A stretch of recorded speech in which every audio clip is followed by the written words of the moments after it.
Olá meu irmão, olá minha irmã, seja muito bem-vindo aqui a mais uma videoaula do nosso canal. Meu nome é Marcos, essa vai ser a nossa 21ª aula dentro desse nosso processo de estudo bíblico no nosso conjunto do discipulado cristão.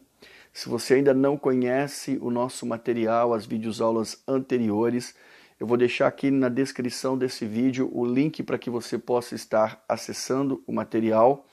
Lembrando que na última videoaula nós falamos sobre as vestes sacerdotais, encerrando assim o estudo sobre os utensílios que compuseram o tabernáculo de Moisés.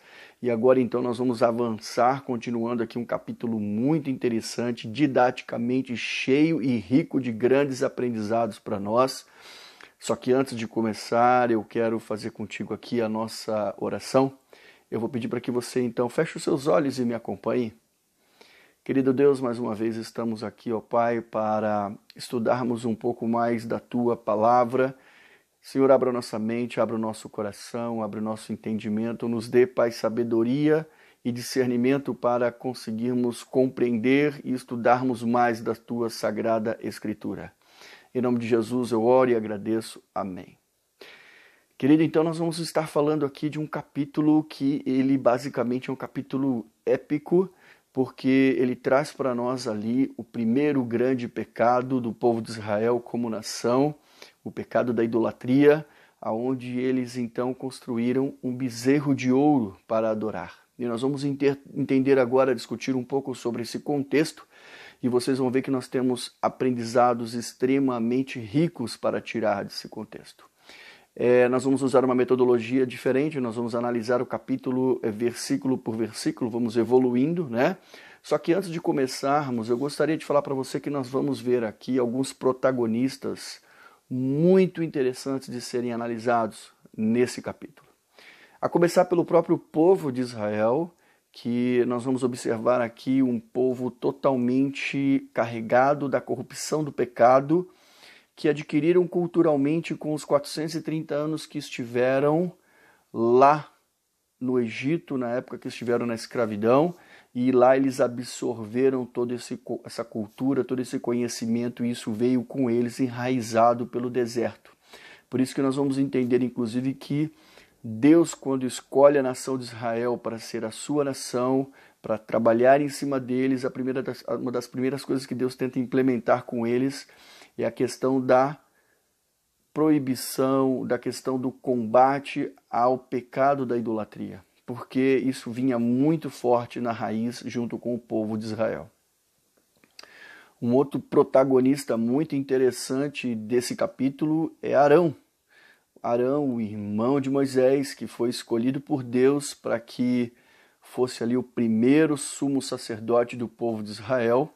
Nós vamos ver que quando Moisés subiu ao monte para receber de Deus todas as orientações das leis e as orientações do tabernáculo, Arão ficou então como líder, interino, respondendo ali pela liderança do povo de Israel. E nós vamos ver que ele negligenciou bastante nessa situação, ele tem uma responsabilidade muito grande por isso, porque faltou a ele perfil forte de liderança. Inclusive esse capítulo ele é muito interessante para aquelas pessoas que trabalham com liderança e que querem aproveitar aqui um case rico de uma liderança fraca.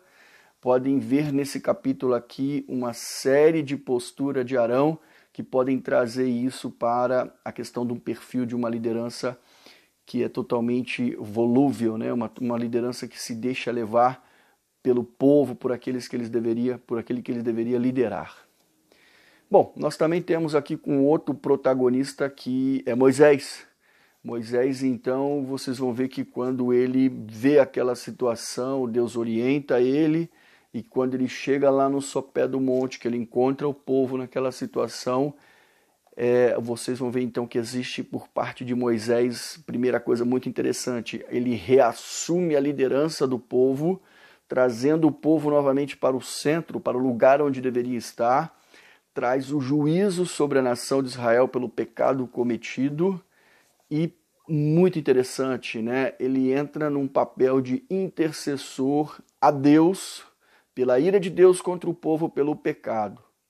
Então nós vamos ver que é uma postura de um líder também que ocupa ali uma situação de intercessão, mas que por outro lado nós vamos ver também que a personalidade forte de Moisés traz ali um deslize para ele, que foi inclusive o que lá na frente resultou num problema, num pecado em que o tirou o direito de entrar na terra prometida, que foi a questão da ira. Bom, e por fim, o último protagonista que eu quero falar, e o mais importante de todos, sem sombra de dúvida, é Deus, que é o grande autor e o responsável por toda essa obra. E nós vamos ver que o texto ele é extremamente rico, porque ele vai trazer para nós uma dialética, né, uma conversa entre Deus e Moisés. E nós vamos ver que, no meu entendimento, né, em relação a esse texto, Deus está ali trabalhando muito a questão do perfil de Moisés para a liderança, como intercessor também, e também trazendo para nós isso como um ensinamento, né? Então isso é muito rico, porque nós vamos ver que o texto traz para nós grandes aprendizados quando nós olhamos do ponto de vista desses 4 protagonistas. Eu vou utilizar hoje aqui como leitura a edição da Nova Almeida Atualizada. Eu achei mais interessante aqui para a gente poder trabalhar. Então nós vamos começar a ler o texto e vamos conversar em cima disso, tá certo?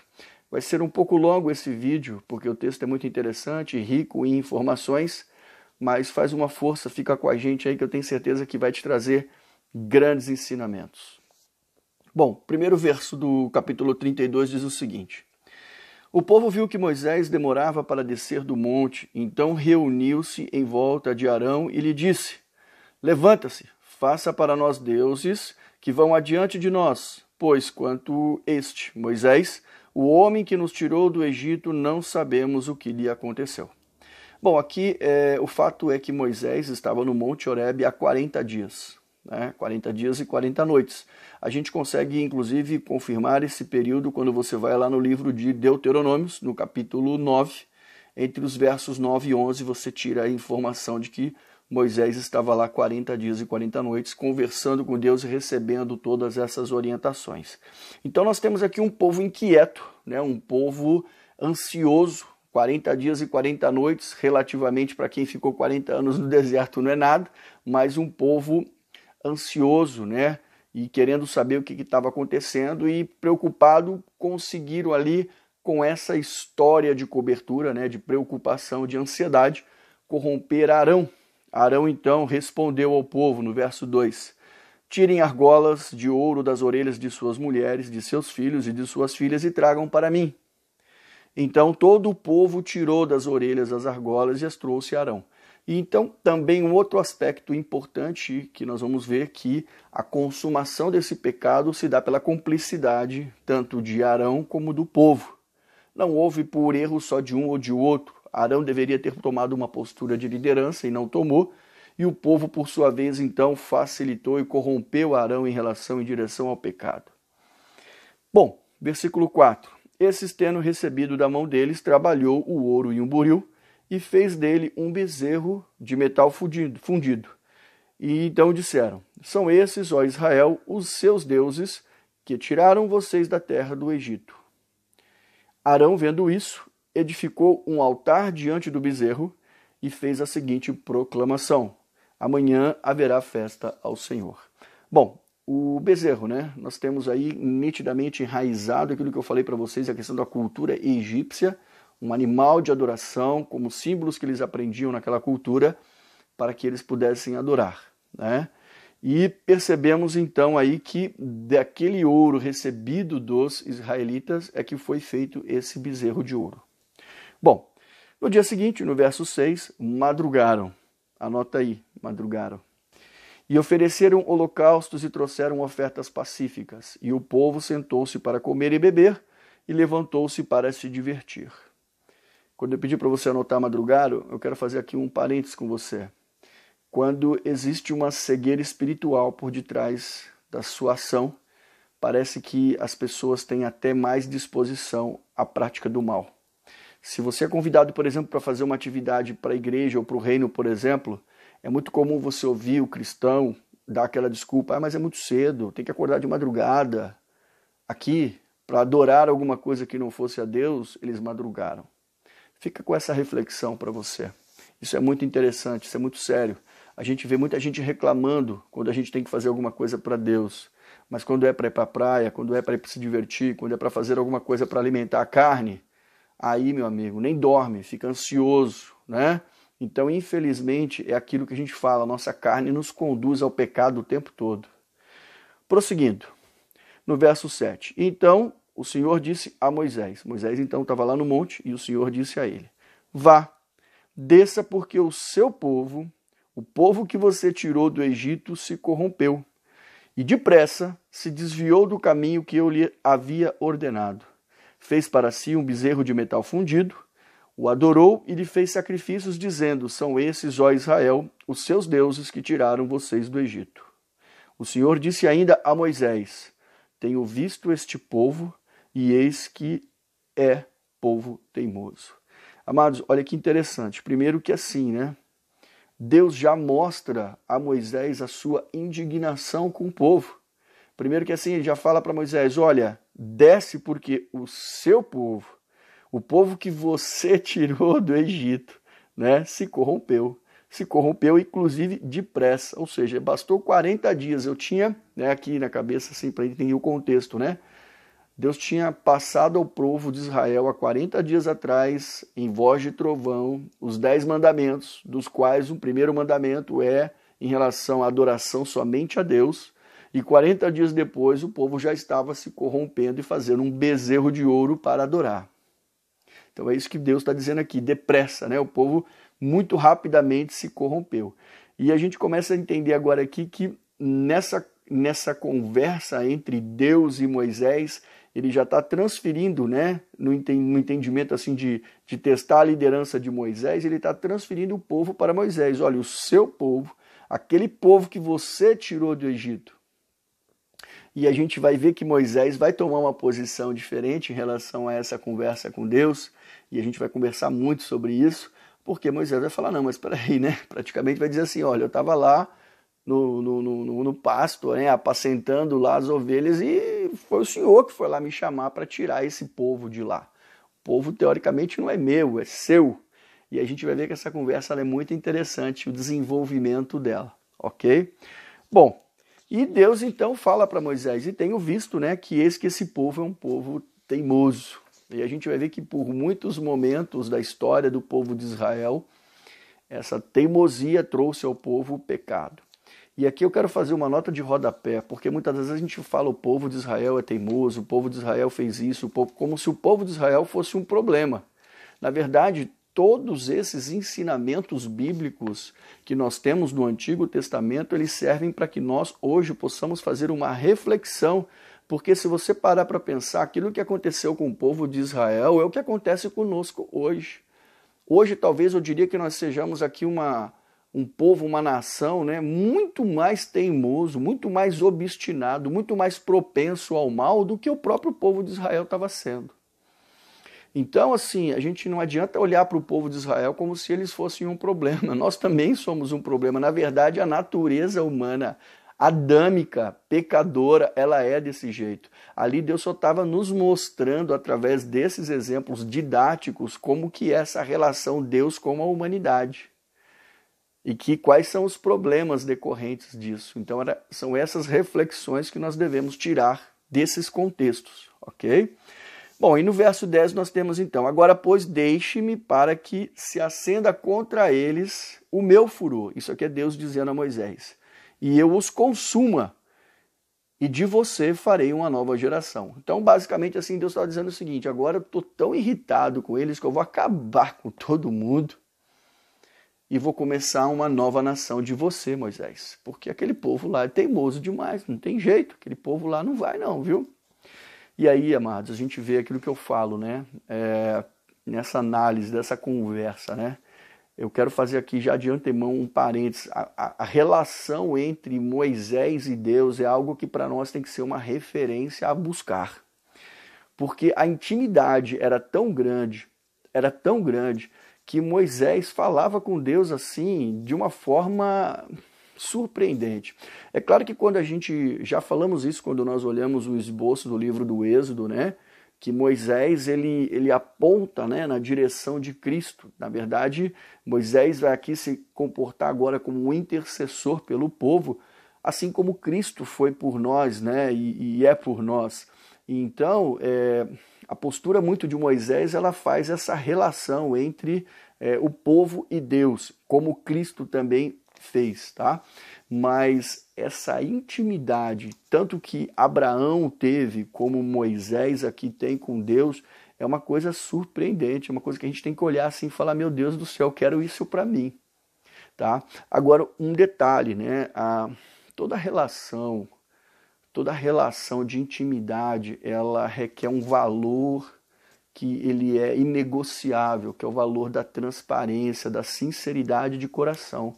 A gente observa aqui que Moisés era um cara de coração aberto, ele estava bem, quando ele estava irado, ele estava irado. Então, às vezes, ele precisava aprender a domar, talvez, aí, né, fazendo uma análise agora de perfil, essa questão da ira dele, que nós vamos ver que ele se irou, mas quando ele estava falando com Deus, ele era aquilo ali.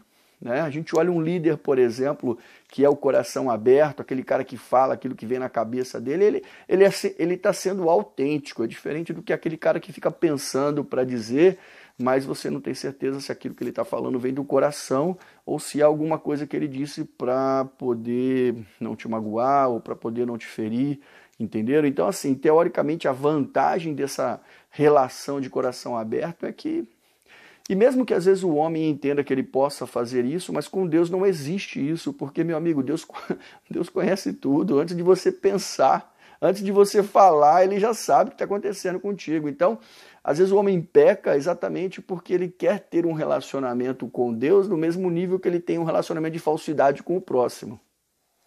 Tá entendendo isso? Deu para pegar aí? Então, assim, aqui nós percebemos que Moisés ele tinha um relacionamento íntegro com Deus.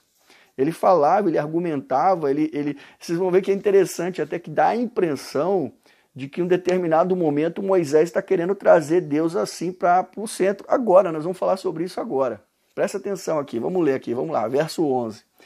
Porém Moisés então suplicou ao Senhor Deus, dizendo, ó Senhor, por que se acende a tua ira contra o teu povo? Olha aqui, Deus lá atrás falou para Moisés o teu povo, aqui Moisés já falou, não, peraí, contra o teu povo, Deus, que tiraste da terra do Egito com grande poder e forte mão. É como se ele estivesse assim falando, né? Tipo assim, calma, Deus, né? Esse povo aqui, tu já fizeste por eles tanta coisa, tanto sacrifício, foi lá, tirou esse povo de lá com a tua forte mão e agora tu tá irado contra eles. É como se estivesse dizendo exatamente assim para o Senhor. Olha a liberdade de relacionamento que Moisés tinha com Deus para poder falar, e Deus dava essa liberdade para ele. Mas vocês vão ver que a soberania de Deus é um negócio interessante. Que mais à frente, conhecendo, lendo a Bíblia, vocês vão ver que nós vamos falar sobre isso nas próximas aulas, mas Moisés pede para ver a face do Senhor. E aí nós vamos ver a resposta. Não vou adiantar agora não, mas quando chegar lá você vai ver que é muito interessante esse relacionamento de intimidade entre Moisés e Deus. Bom, e aí no verso 12 nós vamos continuar aqui, né? Porque deixar, né, Moisés aqui está dizendo para Deus, porque deixar que os egípcios digam, ele os tirou de lá com más intenções para matá-los nos montes e para eliminá-los da face da terra. É tipo assim, poxa, de repente vai ficar uma fama, né? Tudo aquilo que tu fez para tirar o povo de lá, para chegar aqui e destruir o povo, o que os egípcios vão dizer? Né, que você tirou, né, Deus, que você tirou ele de lá para poder matar aqui, não faz, tipo assim, não faz sentido, né? Olha que coisa interessante, a liberdade, né? E deixa de lado aqui, aí Moisés está falando para o Senhor, deixa de lado o teu furor, da tua ira, e muda de ideia quanto a este mal contra o povo. Então aqui Moisés intercedendo, realmente ele se posiciona como um intercessor, pedindo para que Deus mude de ideia. Ele reconhece a soberania de Deus, ele sabe que Deus é soberano para decidir, mas ele tem a liberdade de pedir a Deus que Deus mude de ideia, que Deus tenha piedade, que Deus tenha misericórdia do povo. E aí ele continua essa intercessão no verso 13, dizendo o seguinte, lembra-te de Abraão, de Isaque, de Israel, teus servos, os quais por ti mesmo juraste. Olha aqui, né? É como se ele estivesse dizendo assim para Deus, ó Deus, você prometeu, né, para esses 3 patriarcas aí, multiplicarei a descendência de vocês como as estrelas do céu e toda a terra de que tenho falado, e eu darei a sua descendência para que possuam por herança eternamente. Ou seja, se de repente, Deus, você destruir eles, como que vai ficar o teu juramento para os patriarcas? Né? Então, esse diálogo, gente, é uma coisa assim que a gente tem que analisar muito isso, com muita profundidade, porque ele é muito rico, ele é muito interessante de ver. Eu penso assim, eu acho que nós como cristãos temos que buscar esse relacionamento com o nosso Pai Celestial. Essa liberdade, essa transparência de abrir o nosso coração, de rasgar aquilo que a gente tem aqui dentro, porque é isso que Deus quer. Deus quer a nossa autenticidade. Deus quer aquilo que realmente nós temos dentro de nós. Não adianta vir com falsidade, com palavras bonitas, com orações, aquelas, parece que são orações todas fervorosas, mas são da boca para fora. Não, Deus quer o coração. Deus quer saber o que tem aí dentro, entendeu? E aí vamos continuar aqui, né? E aí a gente vê que essa intercessão de Moisés deu resultado.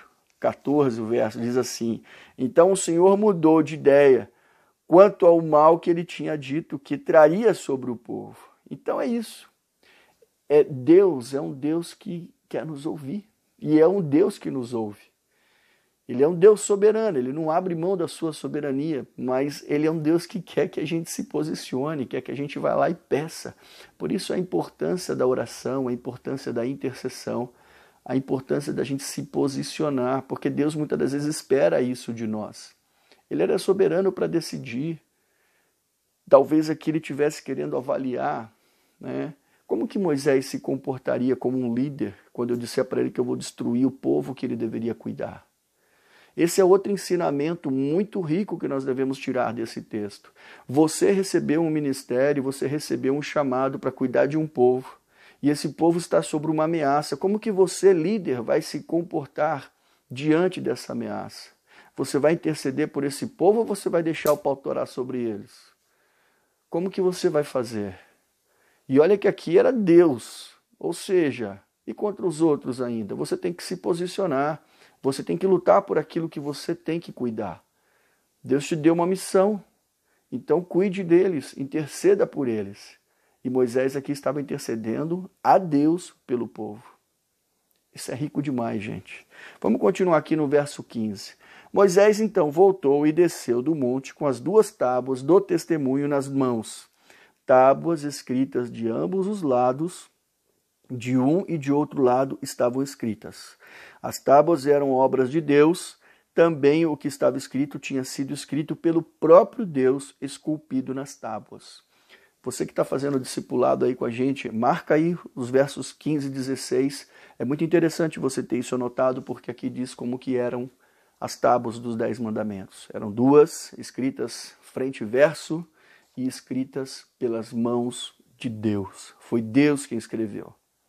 Não foi Moisés que esculpiu, nem outra pessoa. Foi Deus que escreveu.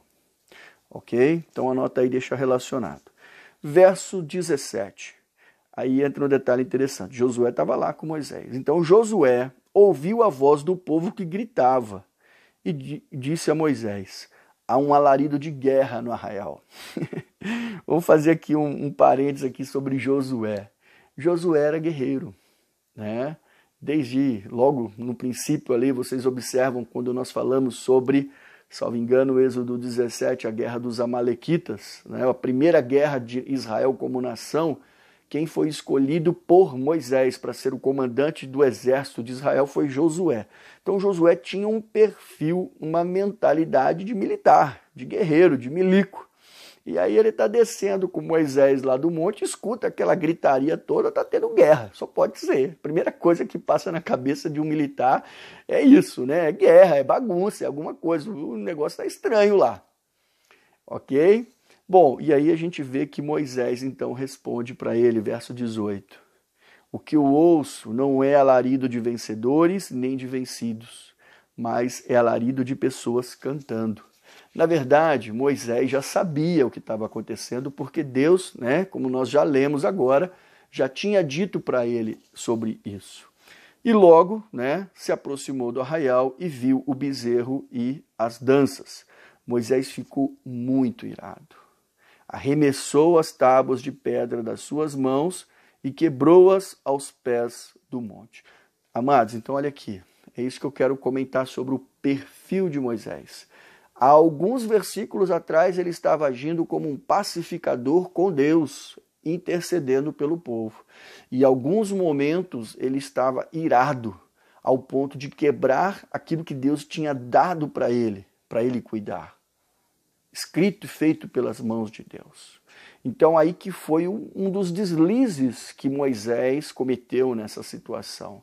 Ele não conseguiu controlar a sua ira. Ele ficou tão irritado com aquela situação, com aquele pecado que o povo estava cometendo, que ele não conseguiu dominar a tua ira. Então fica aqui um ponto de atenção para nós, para lideranças, para as pessoas que estão à frente de ministérios, que nós devemos aprender a conviver com essas situações sem nos irar, sem ter que extrapolar esses limites. Então é muito rico esse texto, principalmente para essa questão do aspecto do comportamento entre as pessoas, dos relacionamentos, das lideranças, ok? Continuando aqui então, vamos no verso 20. E aí Moisés, pegando o bezerro que tinha feito, queimou-o e reduziu a pó, e espalhou sobre a água e deu de beber aos filhos de Israel. Vamos fazer um parênteses aqui, porque esse deu de beber, ele não pegou o ouro derretido, quente com água e deu para o povo beber não, tá? Quando você vai lá em Deuteronômios 9, no verso 21, você vai entender que Moisés pegou esse ouro derretido e jogou num ribeiro, num riozinho que passava e que alimentava o acampamento onde eles estavam. Por isso que eles beberam aquela água com aquele ouro, tá certo? Porque foi jogado ali para eles, onde eles se alimentavam, se bebiam daquela água, tá certo? Bom, e aí no verso 21, Moisés então agora começa aqui a outra parte da liderança, Arão. Vamos falar de Arão. Moisés perguntou a Arão: o que esse povo fez a você para que você trouxesse sobre eles tão grande pecado? Observem aqui a cobrança em cima do líder.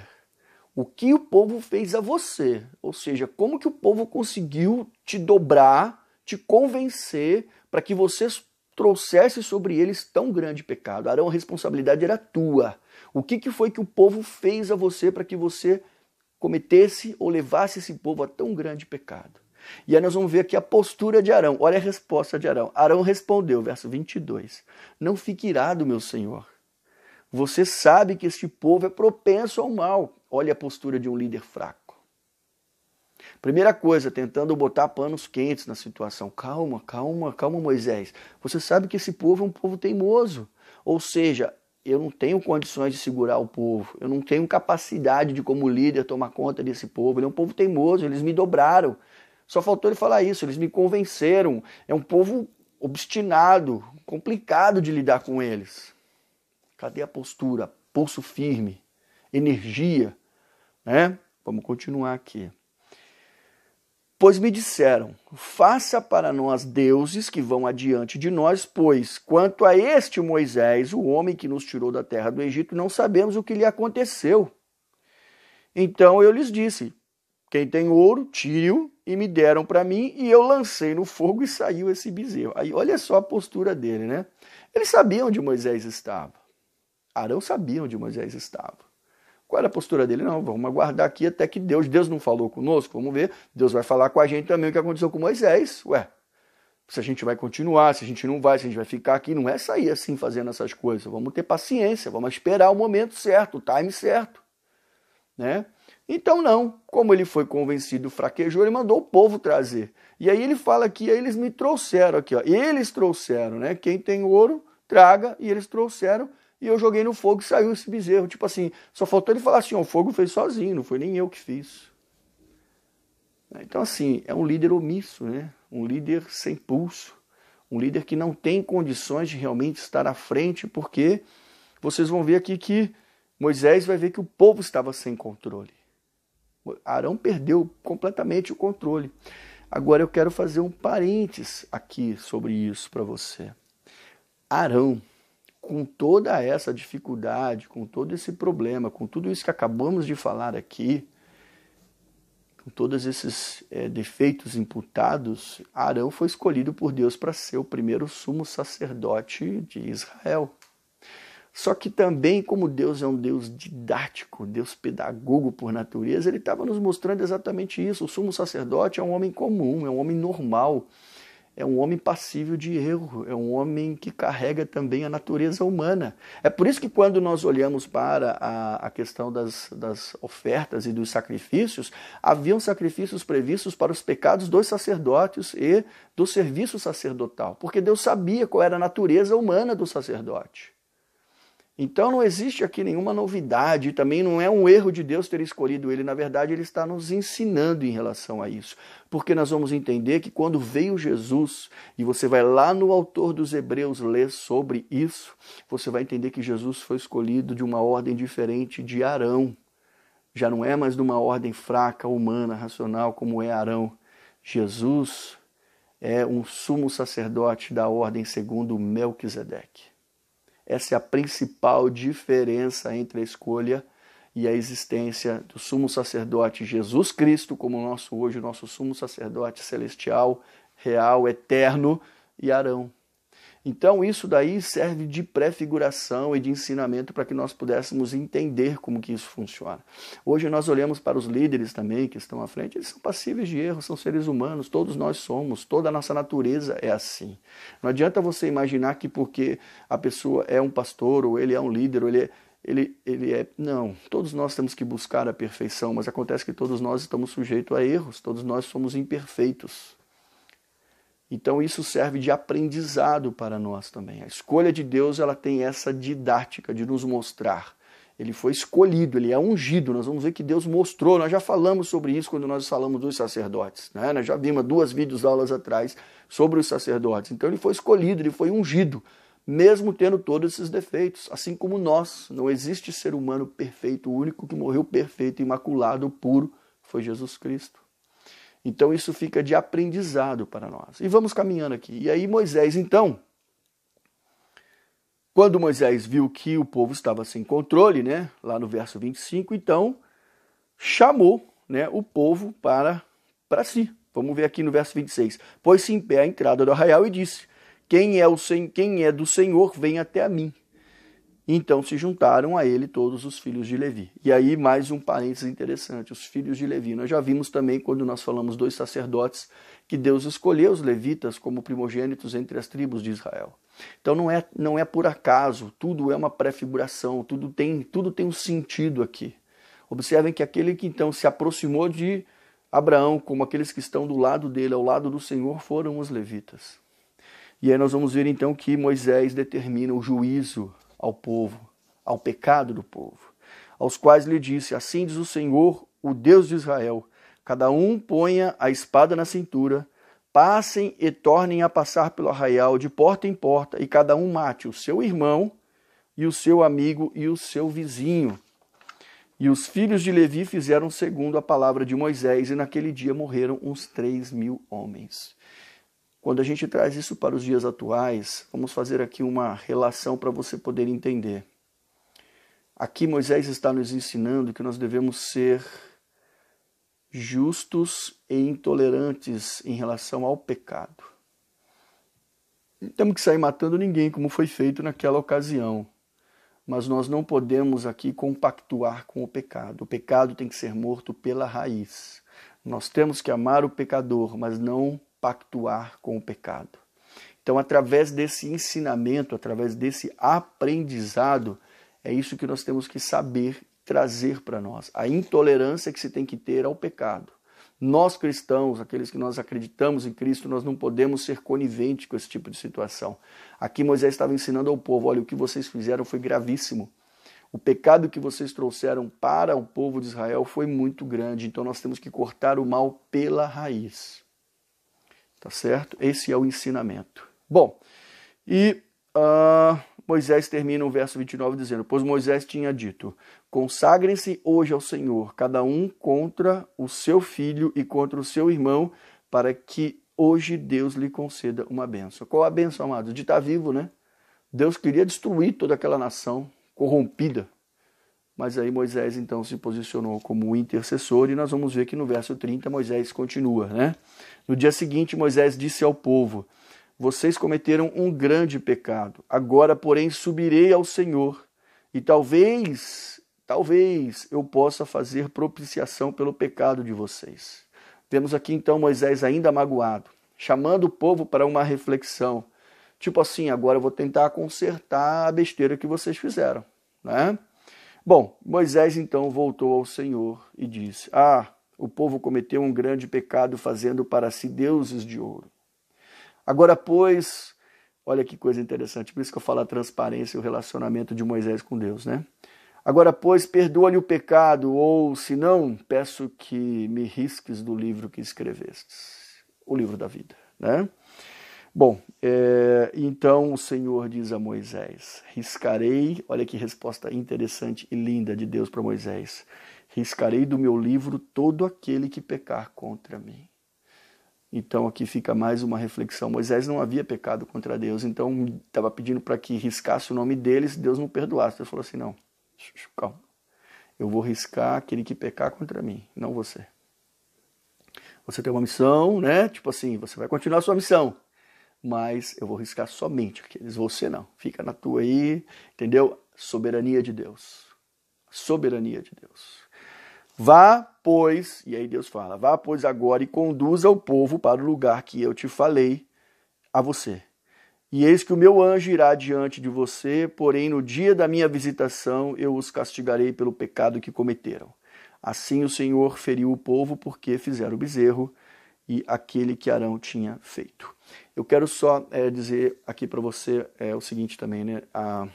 Existe ali uma outra situação que depois daquele dia em diante, o povo, né, por, digamos assim, como um ato de perdão a Deus, daquele dia em diante eles não usaram mais joias, porque as joias simbolizaram aquilo que eles retiraram para poder fazer o bezerro de ouro. Tá? Mas a gente vai continuar falando depois dos desenvolvimentos dessa história no próximo vídeo, onde nós falaremos sobre o capítulo 33 e 34, que é interessantíssimo demais, demais. Eu espero que você fique com a gente aí, que você continue acompanhando as nossas videoaulas. Eu desejo que esse material possa estar te trazendo crescimento espiritual, conhecimento, conteúdo e, o mais importante, sabedoria para que você possa colocar isso em prática. Que Deus abençoe sua vida, meu irmão. Fique conosco e até o próximo vídeo.